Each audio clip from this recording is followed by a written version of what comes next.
What's up everyone, Fudgetruck from TGN here. Today I'm going to bring you some Guild Wars 2 gameplay. In this video, we're going to cover trade skills, what you can do to get yourself started, where you can go to get started, and what you need to do to advance your trade skills. Now since we're playing a human today, we're going to be going to Divinity's Reach. This premise pretty much works the same for every other race in the game, going to your main city to find where you need to go to get your crafting started. So if you head to Divinity's Reach to this waypoint that you saw on the map, you can head over here, and pretty much this is the area where everything is at that you need to get started. So you can choose what crafting skill you want to get and where you want to get started. Each NPC will give you a little bit of information about what the crafting entails and what you can make with the crafting. Now once you learn your crafting proficiency, you can head over to a crafting station, which is usually somewhere near where you learned your crafting in the first place. This window is actually the crafting station window for tailoring. It gives you a couple of options, and you can see here I've leveled up quite a bit.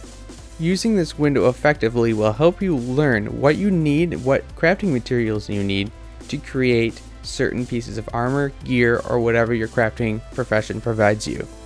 Possibly the most interesting part of crafting is the Discovery tab.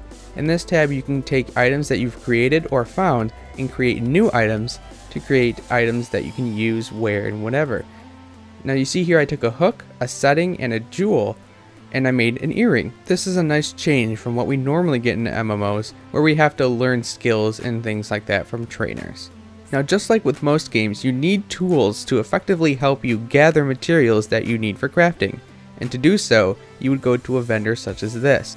In most bigger cities, there will be general vendors such as this one that sell you tools that you can use to get crafting materials.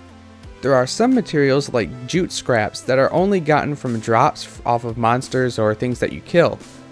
What you can do to remedy this is something called a salvage kit, which most of these general vendors in these cities do sell.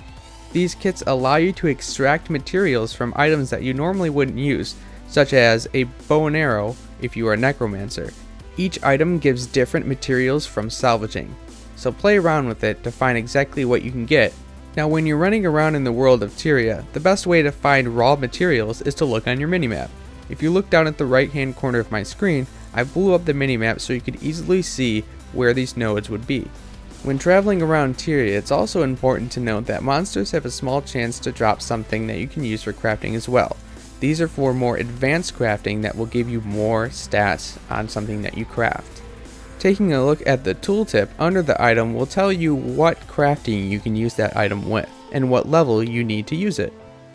When trying to extract items from a material source, make sure that your tools are equipped. If they're just sitting in your bags, they're not going to work.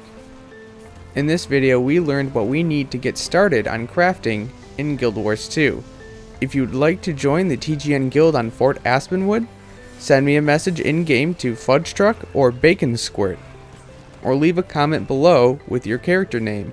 If you liked the video and would like to see more, please like, comment, and subscribe. Let me know what you would like to see in Guild Wars 2.